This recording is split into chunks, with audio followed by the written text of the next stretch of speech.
What if the drink sitting on your kitchen counter every single day is doing only half the job now that you're over 60? That sounds impossible at first, almost offensive.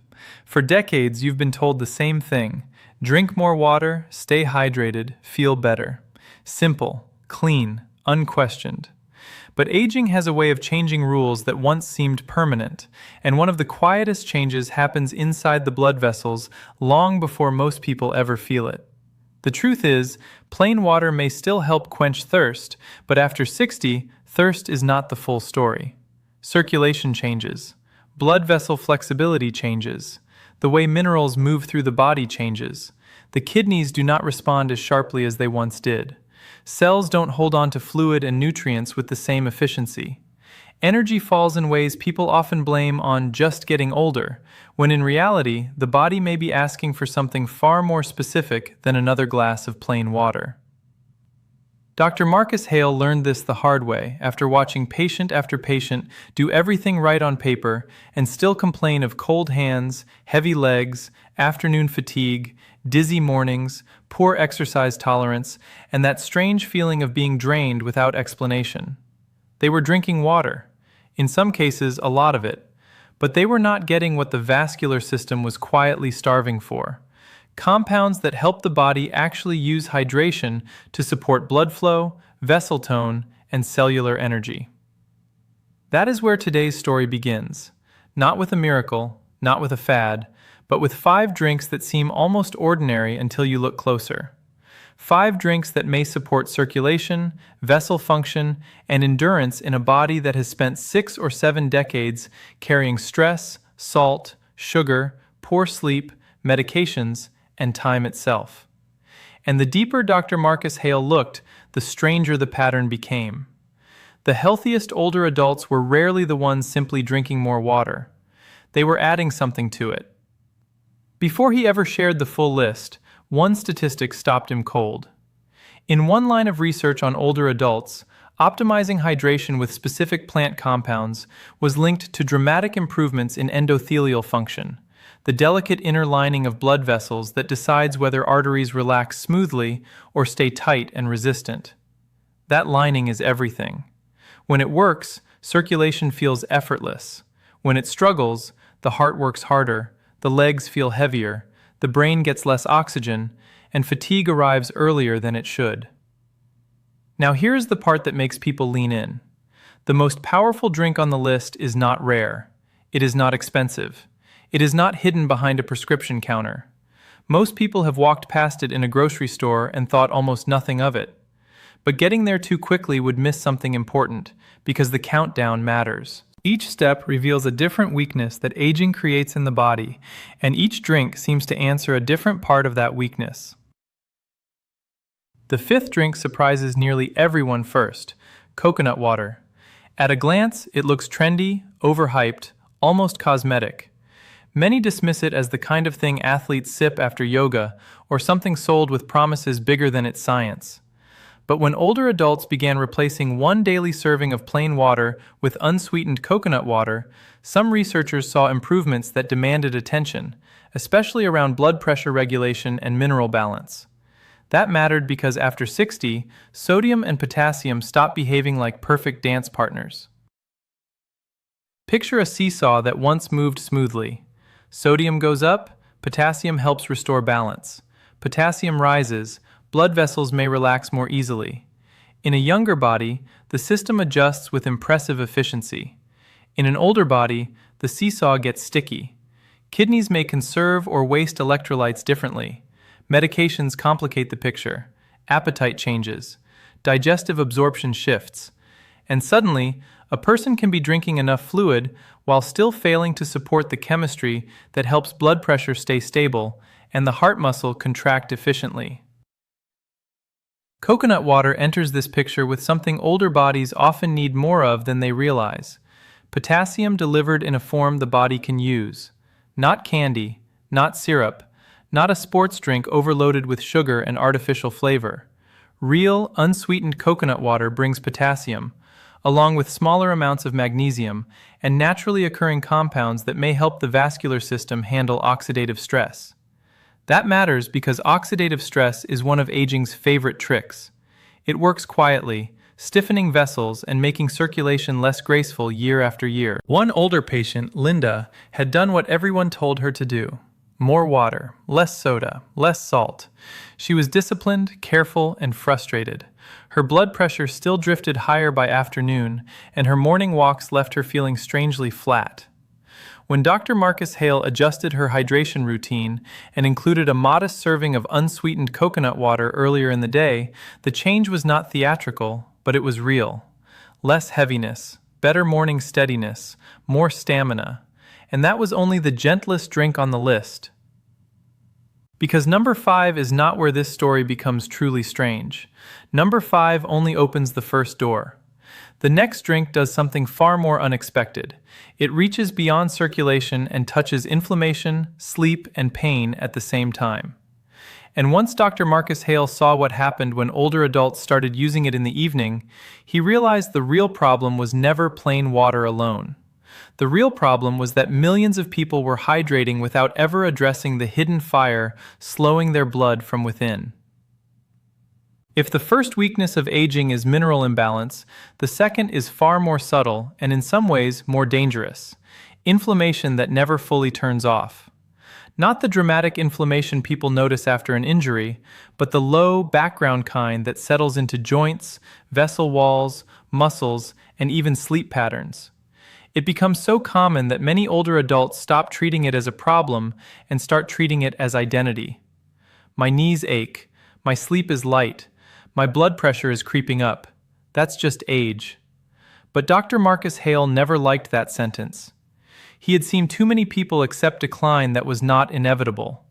Not because aging can be erased, but because some of its most punishing symptoms are amplified by processes that can be influenced. Chronic low-grade inflammation is one of those processes. When blood vessel walls remain irritated, they stiffen. When they stiffen, blood must push harder through narrower, less cooperative space. That raises pressure, burdens the heart, and reduces the smooth delivery of oxygen to muscles and the brain. People feel older not because the calendar changed, but because circulation became less forgiving. That is why the fourth drink on the list unsettled so many expectations: tart cherry water. Most people hear cherry and imagine sweetness, dessert, maybe something too gentle to matter. But tart cherries are not ordinary cherries, and when concentrated and mixed properly with water, they bring together an unusual pair of compounds that aging bodies seem to respond to with surprising gratitude. One works on inflammation, the other touches sleep regulation. Together, they create a ripple effect many people do not see coming. Tart cherries are rich in anthocyanins, the deep red pigments that act like tiny chemical firefighters in the body. They also contain natural melatonin. That pairing is part of what makes tart cherry water feel different from basic hydration. In an older body, poor sleep often worsens inflammation, and inflammation often worsens circulation. It becomes a loop. Sleep drops, pain rises. Blood pressure becomes more erratic, energy collapses, movement decreases, less movement worsens blood flow. Then the cycle hardens into routine. Tart cherry water does not magically erase the loop, but it may interrupt it in just enough places to matter. Evelyn was 71 when she described it to Dr. Marcus Hale in a way he never forgot. "It feels like my body forgot how to settle down," she said. Her knees pulsed at night. She woke 4 times before dawn. By morning, she felt as though she had fought through the dark instead of resting in it. Her circulation numbers were not catastrophic, but they were drifting the wrong direction, and her life was quietly shrinking around her fatigue. She had stopped evening walks. She had stopped gardening. She had started declining invitations without even noticing the pattern. Instead of chasing only one symptom, Dr. Marcus Hale changed the rhythm of her evenings. A measured serving of unsweetened tart cherry concentrate, diluted in water, became part of her nightly routine. Nothing excessive, nothing flashy, just consistent use at the same time each night. Over the next several weeks, the first shift was not in her blood pressure cuff, it was in her sleep. She began waking less. Then her knees eased enough for short walks. Then morning stiffness softened. Only after those changes did the circulation improvements start becoming obvious. That sequence matters. Many people think blood flow can only be improved by directly targeting blood vessels, but the body does not organize itself that neatly. Better sleep changes stress hormones. Lower inflammation improves vessel responsiveness. Less pain encourages movement. More movement improves circulation. Better circulation supports the brain and muscles, which in turn supports sleep again. When a drink works across several of those pathways, the effect can feel larger than its simplicity would suggest. That is why tart cherry water often surprises people who expected only a pleasant taste and got back a missing layer of function. Preparation matters here more than people assume. The useful version is not a sugary cocktail or a sweetened bottled blend full of added flavoring. It is tart, concentrated, and a little sharp. That sharpness is part of the clue. Older adults who used it effectively often took it in the evening, allowing its natural compounds to line up with the body's transition toward rest. Some even paired it with small additions that seemed to improve absorption and deepen the drink's anti-inflammatory effect. Tiny details, larger consequences. And this is where the countdown starts tightening. Because as powerful as tart cherry water may be for the nightly side of the circulation story, it still does not address another aging problem that hides in daylight: the gradual loss of vessel flexibility itself.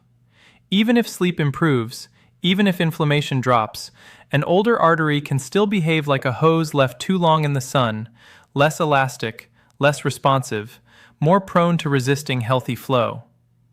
Dr. Marcus Hale found that the next drink seemed to speak directly to that problem, and what happened next changed the entire logic of morning routines. Because number 3 does not work by calming the body down. It works by persuading blood vessels to open.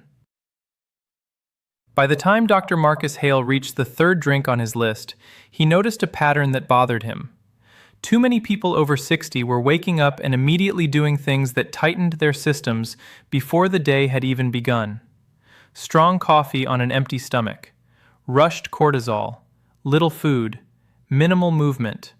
Then, by late morning, they were wondering why their hands were cool, their head felt slightly foggy, and their energy had flattened out before lunch. Hydration alone was not correcting the problem because the issue was not only fluid, it was vascular signaling. That is why green tea water earned the number 3 position. Not because it is trendy and not because it is new, but because it contains one of the most studied plant compounds in circulation science, EGCG. The name sounds technical enough to make people tune out, but its effect becomes easier to understand when you stop thinking of it as a chemical acronym and start thinking of it as a message. Certain compounds tell blood vessels to stay tight, others tell them to relax. EGCG belongs to the second camp. When blood vessels relax appropriately, blood moves with less resistance. That means the heart does not need to force the issue every minute of the day. Oxygen delivery becomes smoother. Muscles feel less deprived. The brain feels less dim. And because blood vessel tone is tied to everything from cognition to exercise tolerance, even a small improvement in the way arteries respond can change how an older adult experiences an entire morning. This is why some people feel oddly brighter after a proper preparation of green tea, while others swear it does nothing. The preparation is often the difference. Boiling water, surprisingly, can work against the very result people want. Too hot and delicate compounds degrade. Too long and bitterness rises while benefits shift. Dr. Marcus Hale became almost annoyingly specific about this with patients because he saw how often good ingredients were neutralized by careless handling. Green tea needed gentler heat, not a violent boil. It needed time, but not neglect. And once he paired that preparation with one simple addition that stabilized its key compound in the digestive tract, the effect became far more consistent. Martin, 68, did not come to Dr. Marcus Hale for a lecture on tea. He came because he was scared by a feeling he could not name. "It's not exactly dizziness," he said. "It's like my brain turns down the lights around 11 in the morning." He was still working part-time, still active, still proud of his independence, but he could feel his stamina fading in strange, uneven waves. Tests showed nothing dramatic. That frustrated him even more. He wanted a cause. Instead, he got, "Keep an eye on it." Dr. Marcus Hale paid attention to timing. Martin's roughest window appeared late morning, after coffee but before a balanced meal. Instead of simply adding more caffeine, he shifted the structure. A carefully brewed green tea became part of that mid-morning period, supported by a food pairing that seemed almost too ordinary to matter. Yet over time, Martin reported a different kind of clarity. Not a stimulant jolt, but a steadier sense that his mind and body were not fighting each other anymore. He described it as less drag, which turned out to be exactly the right phrase. Research has repeatedly suggested that regular green tea intake is associated with better cognitive aging, better vascular responsiveness, and lower burden from compounds linked to stiffening in artery walls. Those compounds accumulate slowly over decades, especially in people who have lived on blood sugar swings, stress, and poor sleep. They are part of why arteries stop behaving young even before a person feels overtly ill. Green tea does not reverse time, but it may interfere with some of the chemistry that makes time feel heavier. But there is a catch, and this is where curiosity deepens. Green tea helps signal relaxation in blood vessels, yes. It may support cognition, yes. It may work beautifully for late morning steadiness, yes. But it still does not produce the same kind of measurable drop in blood pressure that Dr. Marcus Hale began seeing with the final 2 drinks. Those 2 were in a different category altogether. They were not just supportive. They were potent enough that older adults on medication had to respect them. The drink in the second position came from a flower so bright that many people assume its greatest gift must be visual. Crimson petals, a tart edge, a color that looks almost theatrical once it hits hot water. Yet what fascinated Dr. Marcus Hale had nothing to do with appearance. It was what happened when older adults used that flower consistently, and their numbers on the pressure cuff began sliding in the right direction. Not by 1 point, not by 2, sometimes by enough to make even skeptical clinicians take a second look. And this is where the story turns serious. Because when a natural drink starts acting like something the body cannot ignore, the question changes. It is no longer, could this help? The question becomes, why was this never explained more clearly? The second drink on the list does not merely refresh, it seems to intervene. And the first time Dr. Marcus Hale saw what it did for a man already worried about a third medication, he realized the countdown was no longer just interesting. It was about to become difficult to forget. Hibiscus water does not arrive quietly. Even before anyone tastes it, its color announces that something unusual is happening. Deep crimson, almost jewel-like, the kind of drink that looks too vivid to be ordinary. Yet its appearance is not what earned it the number 2 position. Dr. Marcus Hale ranked it there because of how often it forced older adults to rethink what natural can actually mean when plant compounds interact with the vascular system in measurable ways. The reason hibiscus became impossible to ignore is simple. Blood pressure responds to it. Not in every person the same way, not with cartoonish speed, and not as a replacement for medical judgment, but enough to matter. Enough that consistency, dosage, and medication context suddenly become important conversations. The compounds in hibiscus appear to work through overlapping pathways, including effects related to vessel relaxation and enzyme activity tied to vascular constriction. That is one reason the results can feel larger than people expect from something steeped in a mug. For older adults, this matters because rising blood pressure is rarely just about a number on a screen. It is a pressure story, yes, but it is also a fatigue story, a headache story, a kidney story, a balance story, sometimes a fear story. People begin watching themselves more carefully. They stand up slower. They worry about the next appointment. They wonder if another medication is coming. They start negotiating with salt, with exercise, with stress, with uncertainty. And still the numbers may drift upward, as though the body is becoming less willing to cooperate. Thomas was 74 and tired of that negotiation. He was already on medication, already following advice, already trying. Yet each follow-up brought the same unsettling possibility. Another adjustment, another pill, another side effect to weigh against another risk. Worse than the numbers was the way he felt. Mornings brought lightheadedness. Afternoons brought a drained, almost hollow fatigue. He told Dr. Marcus Hale that it felt as though his days were shrinking from both ends. He wasn't living badly exactly. He was living cautiously, and he hated the feeling. When hibiscus water entered his routine, it did not arrive as rebellion against medicine. Dr. Marcus Hale never framed it that way.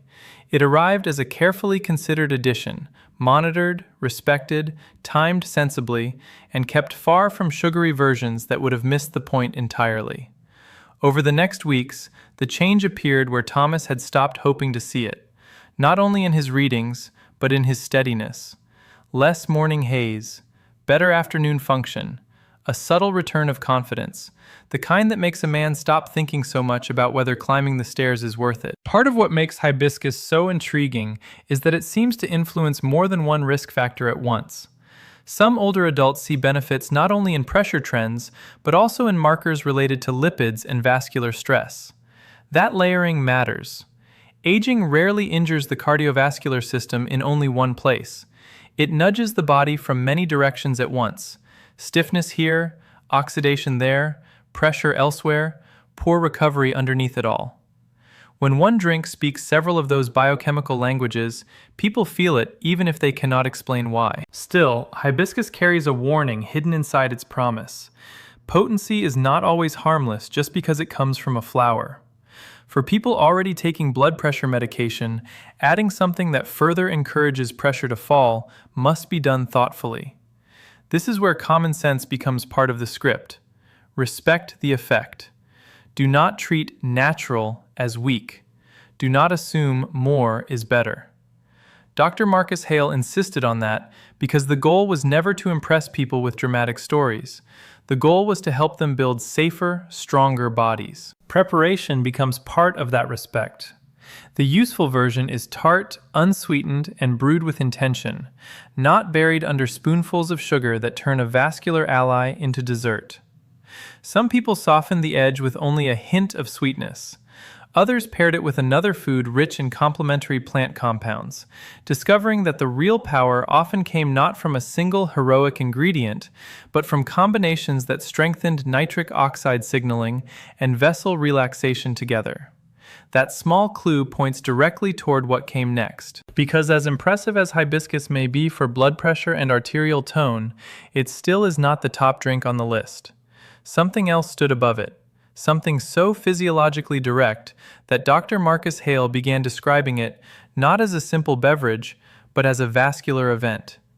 It worked through a pathway older adults lose more of every decade, a pathway so central to circulation that once it declines, stamina, brain function, blood pressure, and exercise tolerance all begin paying the price. And the strangest part is that this final drink depends on a transformation that starts not in the stomach, not in the liver, not in the bloodstream, but in the mouth, on the tongue, with bacteria most people never think about.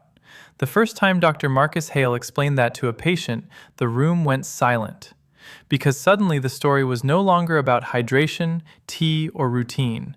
It was about a lost molecule the aging body may be desperate to recover, and the humble root that might help bring it back. Beetroot water earns the #1 spot for a reason that becomes more dramatic the longer you think about it.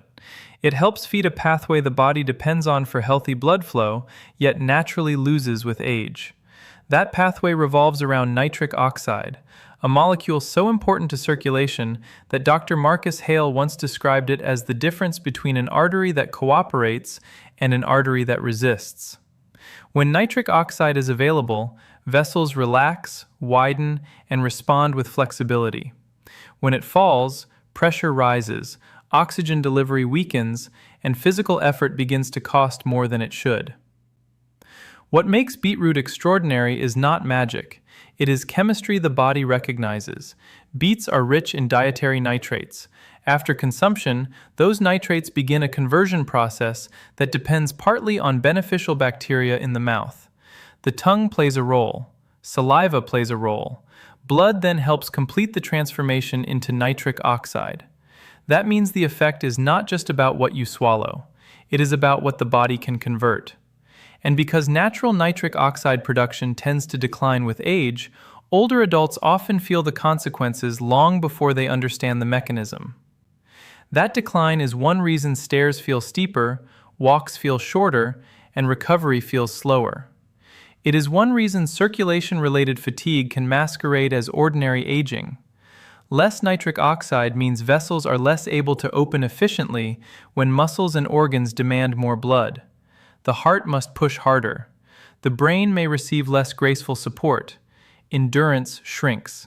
Even confidence changes, because a person who tires unexpectedly begins avoiding the very movements that might have helped preserve function. Ruth, 72, did not care about nitrate pathways when she first sat down with Dr. Marcus Hale. She cared that carrying groceries suddenly felt like a negotiation. She cared that her morning walks now ended earlier than they did last year. She cared that she was starting to plan her day around energy conservation instead of possibility. Her labs were not disastrous. Her mindset was. She had begun to interpret every decline as proof that the best chapter of physical independence was already behind her.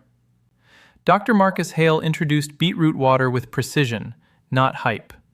Timing mattered, quality mattered, dose mattered, and one practical detail mattered more than people expected.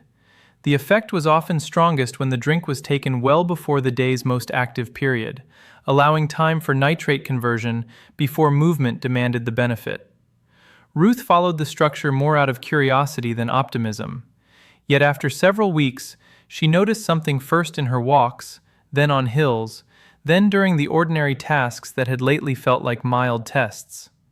She did not become a different person overnight. That is not how good interventions usually behave. What changed was subtler, and in some ways more convincing. She had more usable stamina. Her steps stayed stronger deeper into the walk. She recovered faster. She stopped watching benches as closely. The body she thought was only declining revealed that part of what she had lost might actually have been physiological support, not destiny. That realization can be emotionally explosive for an older adult because it returns agency where resignation had begun settling in. Beetroot also teaches an important lesson about how the body works as a system. Nitric oxide does not live in isolation. Its stability can be influenced by other foods, especially those rich in vitamin C and related antioxidants. This is where older adults sometimes unlock even more value, not by turning beetroot into a complicated ritual, but by pairing it intelligently. A simple supporting food can help that hard-won nitric oxide remain useful longer in the bloodstream, making the effect feel smoother and more sustained.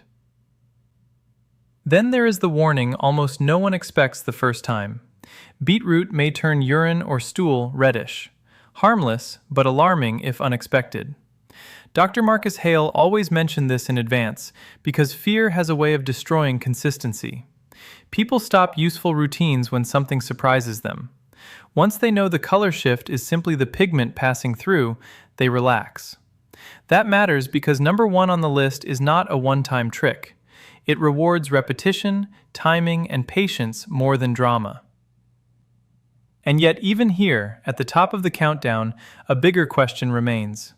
If coconut water supports mineral balance, tart cherry water calms inflammatory fire, green tea encourages vessel relaxation, hibiscus helps pressure respond, and beetroot feeds nitric oxide, then what is the real message beneath the whole list?